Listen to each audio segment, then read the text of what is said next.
దాత్రి టీవీలో మీ personal interview కోసం, వ్యాపార ప్రకటనల కోసం ఈ నెంబర్కి సంప్రదించండి. నమస్తే ma'am. Namaste. Welcome to Dhatri. Thank you, Datri, and Yamni to you for inviting me here. Okay ma'am, ఇప్పుడు బేసిక్గా కొంతమంది లీడర్ అవ్వాలనుకుంటున్నారు. అంటే లీడర్ ఏ విధంగా అంటే తను చేసే జాబ్లో నాకు ఒక లీడర్షిప్ కావాలి అని అంటూ ఉంటారు. అసలు లీడర్షిప్ కావాల్సిన స్కిల్స్ అంటే ఏంటి, మన మైండ్ సెట్ అనేది ఏ విధంగా ఆలోచించాలి, ఫస్ట్ అసలు లీడర్ అంటే ఏంటి? లీడర్ అంటే మనం మాట్లాడుతున్న నాయకత్వం కదా. సో వాళ్ళు ఆలోచన విధానంతోనే డిఫరెంట్గా ఉంటారు. వాళ్ళు ఆలోచించేది కానీ, చేసే పనులు కానీ, వాళ్ళు లైఫ్లో ఏమి అచీవ్ చేయాలనుకుంటున్నారో అవన్నీ కొంచెం డిఫరెంట్గా ఉంటాయి. అందరూ ముందు వాళ్ళు అందరినీ కలిసి తీసుకెళ్తాం అనుకుంటారు. వాళ్ళు ఎంచుకున్న గోల్కి మనందరం కలిసి వెళ్తాం పదండి అని చెప్పి. ఒకళ్ళు ఇద్దరు ఉంటే పర్లే, కానీ ఒక పెద్ద గోల్ ఏదైనా అచీవ్ చేయాలి అనుకుంటే ఎంతో మందిని కలిసి తీసుకెళ్ళాలి కదా. దానికి కొన్ని లక్షణాలు ఉంటాయి. అది ఏంటంటే ఇంకో మనిషిని అర్థం చేసుకునేలా ఉండాలి ముందు. ఓపిక ఉండాలి చాలా. ఎందుకంటే ఇప్పుడు ఇంట్లో చూసుకున్నాం అనుకోండి, ఇద్దరు చిన్నపిల్లలతోనే ఒక మదర్ మేనేజ్ చేయాలంటే చాలా కష్టం, అవునా? అలాంటిది రిలేషన్ లేని వాళ్ళ మనుషులు తీసుకొని వాళ్ళని కొంత దూరం వెళ్ళాలి, ఒక మన గోల్ అచీవ్ చేయాలంటే ఎంత ఓపిక ఉండాలి, అవునా? వాళ్ళు చాలా క్లియర్గా కమ్యూనికేట్ చేయగలగాలి. ఇది మనం దీనికోసం ఇది చేస్తున్నాం, ఇందుకోసం ఇలా చేయాలి. వాళ్ళకి వై అనేది ఉంటుంది కదా, ఆ వై చాలా క్లియర్గా ఉంటుంది అనమాట. వాళ్ళకి ఎక్కడికి వెళ్తున్నాం ఏంటి ఉంటుంది. అలా అని ఏదైనా కష్టాలు వస్తే మధ్యలో ఆగిపోరు వాళ్ళు. వాళ్ళు దానికి ఉన్న సొల్యూషన్స్ ఏంటి పక్క వాళ్ళని అడుగుతారు, ఇంకోళ్ళు ఇచ్చే ఫీడ్బ్యాక్ కూడా తీసుకుంటారు. తీసుకుని ఓకే ఇలా చేస్తే ఇలా అవుతుంది కావచ్చు అంటే అందరినీ ఇన్వాల్వ్ చేసుకుని వెళ్తారు అనమాట ముందుకి. ఏదో నేను నాయకుడిని కదా అని నేను చేసిందే కరెక్ట్ అని కాకుండా అందరినీ కలిసి ముందుకు తీసుకెళ్తా ఉంటారు. కొన్నిసార్లు ఏమవుతుందంటే అందరి ఒపీనియన్ తీసుకొని ముందుకెళ్ళడం కుదరకపోవచ్చు. ఒక టఫ్ డెసిషన్ తీసుకోవాల్సిన సిచ్యువేషన్స్ కూడా ఉంటాయి. అప్పుడు ఏం చేయాలి, నేను ఇది తీసుకున్నాను, దీనివల్ల తీసుకున్నాము, మనకి ఇంకా ఏమీ సొల్యూషన్ సమాధానం లేదు, సో ముందుకెళ్తాం పదని అలా తీసుకునే ధైర్యం కూడా ఉండాలి ఆ నాయకుడికి అనేసరికి. ఇది కొన్ని బేసిక్ లక్షణాలు అనమాట, లీడర్కి ఉండాల్సిన లక్షణాలు. ఇప్పుడు లీడర్ అనగానే కొన్ని క్వాలిటీస్ కావాలనుకుంటారు. సో ఇప్పుడు నేనే అనుకున్నా లీడర్ అవ్వాలి, కాకపోతే వీళ్ళకి ఇన్ని క్వాలిటీస్ ఉన్నాయి, వీళ్ళు అవ్వచ్చు, నేను అవ్వలేనేమో అని అనుకుంటూ ఉంటారు. అసలు ప్రతి మనిషి లీడర్ అవ్వగలరా అనేది వాళ్ళ ఆలోచన విధానం. నేను అవ్వగలను అంటే అవ్వగలను, లేకపోతే లేదు. ఎందుకంటే అది ఎంతసేపు బయట నుంచి ఎవరైనా చెప్పగలరు కానీ చేయాల్సింది ఎవరు మనమే. మనకు కావాలి అంటే దానికి మనకున్న లక్షణాలు ఏంటి, స్కిల్స్ ఏంటి, మనం ఏమి ఇంకా అభివృద్ధి పరచుకోవాలి, మన దానిలో అక్కడికి వెళ్ళాలి అనుకుంటే. గ్యాప్స్ కూడా ఉంటాయి, ఎందుకంటే అందరికీ వాళ్ళ గ్యాప్స్ అని వాళ్ళకి తెలియదు కదా. దానికోసం వాళ్ళు ప్రయత్నించాలి, పక్క వాళ్ళతో మాట్లాడాలి, వాళ్ళకి మెంటర్స్ లాంటి వాళ్ళని మాట్లాడుకోవాలి. వాళ్ళ కోచెస్ కూడా ఉన్నారు ఇప్పుడు చాలా మంది ఇండియాలో. వాళ్ళు ఏం చేస్తారంటే మీతో మాట్లాడి మీకు ఏం కావాలనుకుంటున్నారు లైఫ్లో అని చెప్పి, కొంతమంది మాట్లాడగలరు, కొంతమంది మాట్లాడలేరు, కొంతమంది చాలా చాలా బాగా ప్రజెంట్ చేయగలరు, అంటే ప్రెజెంటేషన్స్ చేస్తారు కానీ మాట్లాడకపోవచ్చు కదా. ఈ కమ్యూనికేషన్ స్కిల్స్లో అదంతా మాట్లాడడం కానీ, ఎలా ముందుకెళ్ళాలి కానీ వాళ్ళు మీకు సపోర్ట్ ఇస్తారనమాట, ఇలా చేయాలని. ఒక లీడర్ అవ్వాలి అంటే ఇన్ని క్వాలిటీస్ ఉన్నా మనం చేయగలము అన్న కాన్ఫిడెన్స్తో ముందుకు వెళ్ళాల్సింది చాలా ఇంపార్టెంట్. 100 మంది చెప్తారు, కానీ ఏమని చెప్తారు కదా, గుర్రాన్ని నీళ్ళు తీసుకెళ్తాను, గుర్రం నీళ్ళు తాగకపోతే మనం ఏం చేస్తాం, అలా కదా. అదే సేమ్ థింగ్ అప్లికబుల్ అవుతుంది ఒక లీడర్ కూడా. ఉన్నాయి, నాకు ఇది కావాలి, అక్కడికి వెళ్ళాలి, నేను ఏం చేయాలి, నాకు తెలుసు, నా దగ్గర లేదు, నేను నేర్చుకుంటాను, ముందుకెళ్తాను అని చెప్పి. సో ఎవరైనా అవ్వాలి అనే ఒక ఇంట్రెస్ట్ ఆలోచన వాళ్ళకు ఉండాలి. అది మాత్రం చాలా ఇంపార్టెంట్ లైఫ్లో. అయితే బేసిక్ ఏముండాలంటారు మ్యామ్ ఇప్పుడు ఒక లీడర్ అవ్వాలంటే? ముందు ఏంటంటే సెల్ఫ్ కాన్ఫిడెన్స్ కావాలి, వాళ్ళకి నమ్మకం ఉండాలి వాళ్ళ మీద, వాళ్ళకి నేను చేయగలను అనేది. అది ఉందనుకోండి మిగతా అన్ని దానికి అదే ఫాలో అయిపోతాయి. నేను చేయగలను కదా, ఓకే నాకు అక్కడికి వెళ్ళాలి, నేను చేయగలను, నాకు నా మీద నమ్మకం ఉండాలి. ఆ నమ్మకం ఉండాలంటే కొన్నిసార్లు మనకు లేకపోవచ్చు. అప్పుడు ఏం చూడాలి, మన పక్క వాళ్ళని చూసి చేసేవాళ్ళు చాలా మంది ఉంటారు. అందుకే ఇన్స్పిరేషన్ ఉంది, స్ఫూర్తి ఉంది మన చుట్టుపక్కల అనుకుంటాం కదా, వాళ్ళని చూసుకోవాలి.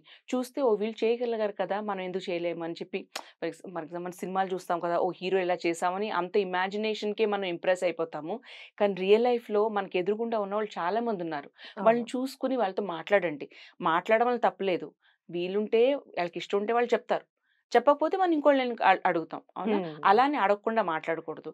మనకి ఏదైనా డౌట్స్ ఉంటే క్లారిఫై చేసుకోవాలి, ముందుకెళ్ళాలి అని ముందుకెళ్తాను, నా మీద నాకు నమ్మకం ఉన్నది బేసిక్గా ఉండాల్సింది అది ఉంటే మిగతా అన్ని దానికి అదే అరేంజ్ అయిపోతాయి. ఎందుకంటే మనం చేసుకుంటామంట, ఓకే నేను ఇది కావాలి కదా, నేను చేయగలను, నేను మాట్లాడడం నేర్చుకోవాలి, నేను నలుగురితో కలిసే నెట్వర్కింగ్ అంటే నలుగురితో మాట్లాడడం ఉండాలి, ఇంకోటి నేను ఇన్ఫ్లుయెన్స్ అంటే ఇన్ఫ్లుయెన్స్ చేయగల ఉండాలి, దానికోసం నేను ఏం చేయాలి, ఇవన్నీ ఆటోమేటిక్గా వచ్చేస్తాయి. ముందు సెల్ఫ్ కాన్ఫిడెన్స్ అనేది చాలా చాలా ఇంపార్టెంట్ ఒక లీడర్కి. అది లేకుండా మిగతా ఎన్ని క్వాలిటీస్ ఉన్నా, ఎన్ని లక్షణాలు ఉన్నా అతను లీడర్గా ముందుకెళ్ళలేడు. అది అంటే బేసిక్గా ఒక లీడర్ అయిన తర్వాతకి అందులో సక్సెస్ అవ్వకపోవచ్చు. అంటే మన చుట్టూ ఉన్న వాళ్ళు చాలా మంది చాలా మాటలు అంటారు. నువ్వు లీడర్గా ఉన్న కాకపోతే నువ్వేం చేయలేకపోయావు అని అంటూ ఉంటారు. కానీ అది చెయ్యాలని ఆ వ్యక్తికి ఉంటుంది. సో అలా లో అయిపోయినప్పుడు మన మైండ్ సెట్ అనేది ఎలా చేంజ్ చేసుకోవాలంటారు? ఒకటి ఏంటంటే అది అందరికీ వస్తాయి కదా, ప్రతి ఒక్క మనిషికి వెళ్ళేది. మనం బాగున్నప్పుడు ఆ అని చెప్పారు, ఏదైనా కొంచెం ఫెయిల్యూర్ అవ్వగానే మేము చెప్పాం కదా నువ్వు చేయలేదని చెప్పి. అదేం చేయాలంటే ఇప్పుడు ఆ కాన్ఫిడెన్స్ ఉందని చెప్పాను కదా, అదేంటంటే మనం చూసుకోవాలి, ఓకే ఇది ఇలా అయ్యింది, మనం ఎందుకు ఫెయిల్ అయ్యాము అదని విజిట్ చేసుకుని దానికి ఉన్న కారణాలు ఏంటి అని తెలుసుకోవాలి. చాలా ఇంపార్టెంట్.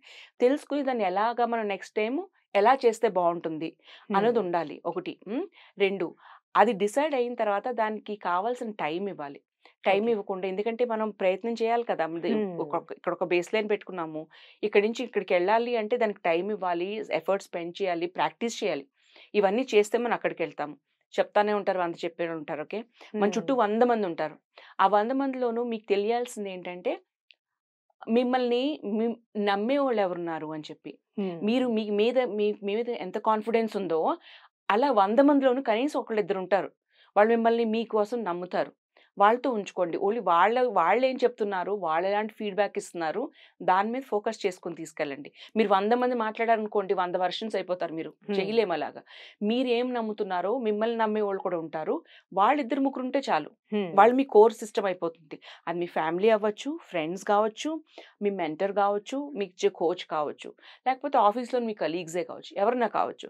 కానీ వాళ్ళిద్దరు ముగ్గురిని మనకు ఒక కోర్ ఉంటారు కదా, కోర్ కమిటీ అనుకుంటాం కదా, వాళ్ళు మీ కోర్ కమిటీ అనమాట. వీళ్ళు వాళ్ళ దగ్గర ఉంచుకోండి. వాళ్ళ ఫీడ్‌బ్యాకే మీకు చాలా ఇంపార్టెంట్ ముందుకెళ్ళాలంటే. 100 మంది చెప్తారు, ఇట్స్ ఓకే. మనం మనిషి కదా, ముందుకెళ్తాం, కిందకి వస్తూ ఉంటాయి అలాగా. ఎక్స్‌పీరియన్సెస్ కూడా ఉంటాయి, ఎమోషన్స్ కూడా అలాగే ఉంటాయి. కాకపోతే ఓకే, ఇది ఇలా అయింది, మనం ఏం చేస్తాము, కూర్చొని మాట్లాడి ఓకే దీన్ని చేస్తే ఇలా ముందుకెళ్తాం వెళ్ళిపోవాలి. లేకపోతే ఇంకోళ్ళు చెప్పారు నుంచి ఎక్కడున్నాం అక్కడే ఉంటాం, లేకపోతే ఇంకా 10 అడుగులు వెనక్కి వెళ్ళిపోతాం. ఇప్పుడు నెక్స్ట్ లీడర్ అయిపోయిన తర్వాతకి చాలా ప్రెజర్ అనేది వస్తుంది. బాస్ నుంచి కానీ, ఇంకా ఒక టీమ్ చేయాలనుకున్న వాళ్ళ దగ్గర నుంచి, కస్టమర్స్ నుంచి. సో ఈ ప్రెజర్ అనేది మొత్తం ఎలా హ్యాండిల్ చేయాలంటారు? ఈ ప్రెషర్ అనేది రోజు ఉండేది అందరికి. అది ట్రాఫిక్‌లో ఉండొచ్చు, ఇంట్లో ఉండొచ్చు, ఎక్కడన్నా ఉండొచ్చు. బాస్ అనే కాదు, కస్టమర్స్ అనే కాదు కదా, ఎక్కడైనా ఉంటారు. అప్పుడు లీడర్ అంటే ప్రెషర్ ఉండదు అని కాదు, వాళ్ళు అది ఎలా మేనేజ్ చేస్తారు అని చెప్పి. ఓకే, ప్రెషర్‌లో ఉన్నప్పుడు మాకు కొన్ని ఆపర్చునిటీస్ కూడా ఓపెన్ అవుతాయి. ఓకే, మనం ఇలా చేస్తే ఒక స్మార్ట్ వేగా ఎలా చేయగలము అని చెప్పి. ఆ ప్రెషర్ ఉన్నప్పుడు 100 పనులు మీరు ఒకటేసారి చేయమంటారు. ఓకే, అది ఎక్స్‌పెక్టేషన్ అంటే. మనం మీ కస్టమర్‌ని కావచ్చు, మీ మేనేజర్‌ని కంపెనీ గురించి కూర్చొని చెప్పండి. ఈ 100 ఉన్నాయి, ఈ 100లో ఇది చేయగలం, ఇది చేయటం వల్ల దీనివల్ల వచ్చే లాభాలివి అని చెప్పి, ఇది చేయడానికి నాకు ఎంత టైం కావాలి, నాకు ఇలాంటి సపోర్ట్ కావాలి అని. మనం వెళ్ళి వాళ్ళని సపోర్ట్ కావాలి, మాకు ఇంత టైం కావాలని అడిగితే ఎవరైనా ఒప్పుకుంటారు. ఎందుకంటే ప్రెషర్ మీ దగ్గరికి వచ్చిందంటే ఎవరో తీసుకుని మీకు ఇచ్చింది కదా, వీళ్ళకి మీరు ఆప్షన్స్ ఇచ్చారనుకోండి, అప్పుడు ఏమనుకుంటారు, ఓకే మనకి సొల్యూషన్స్ ఇస్తున్నారు వీళ్ళు, మనం వీళ్ళని సపోర్ట్ చేయాలి. దాన్ని ఏమంటారంటే అదే నెగోషియేషన్ స్కిల్స్ అంటారు. మీరు ఎంత బాగా మాట్లాడి వాళ్ళకి ఆప్షన్స్ ఇచ్చి, దీనివల్ల ఈ ఆప్షన్స్ మనం తీసుకోవాలి, మనకు 100 ఉన్నాయి, ఈ 100లో ఇది చేయగలం, మనం ఇంత టైంలో చేయగలము, దీనివల్ల ఇది బెనిఫిట్స్ ఉన్నాయి, దీనివల్ల నష్టాలు కూడా ఉన్నాయి అని చెప్పి ఇచ్చారనుకోండి, వాళ్ళకి ఏంటంటే మాకు అది మీ ఉన్న కాన్ఫిడెన్స్ చూపిస్తుంది. అంటే అమ్మో ఏమో అయిపోతుంది, పరిగెత్తే లీడర్ కాదు, ఏదైనా ప్రాబ్లం ఉంటే నిలబడి తట్టుకుని చేయగలే వాళ్ళని వాళ్ళకి తెలుస్తుంది అనమాట. ఆ కాన్ఫిడెన్స్ చాలా ఇంపార్టెంట్. అది కాన్ఫిడెన్స్ అనేది మనకే కాదు, మనతో పాటు వర్క్ చేసే వాళ్ళకి కూడా అది ఉండాలి, అది చూడాలి. అది చూపిస్తున్న ఎలాగా నేను నడుచుకుంటూ వెళ్ళిపోతే కాదు, నేను చేసే యాక్షన్స్లో ఉంటుంది అనమాట ఆ కాన్ఫిడెన్స్ అంతా. సో అవన్నీ మనం చూసుకొని దాని ప్రకారం నడుచుకోవాలి. So thank you so much ma'am. ఎందుకంటే ఒక లీడర్కి ఉండాల్సిన క్వాలిటీస్ కానీ, వాళ్ళు ఆలోచించే విధానం కానీ, అసలు ఎలా బ్యాలెన్స్ చేయాలి, ఈ మీ ద్వారా ఒక చిన్న మెసేజ్ అనేది మా వ్యూయర్స్కి వెళ్ళింది. Thank you so much. Thank you so much. Thanks to you.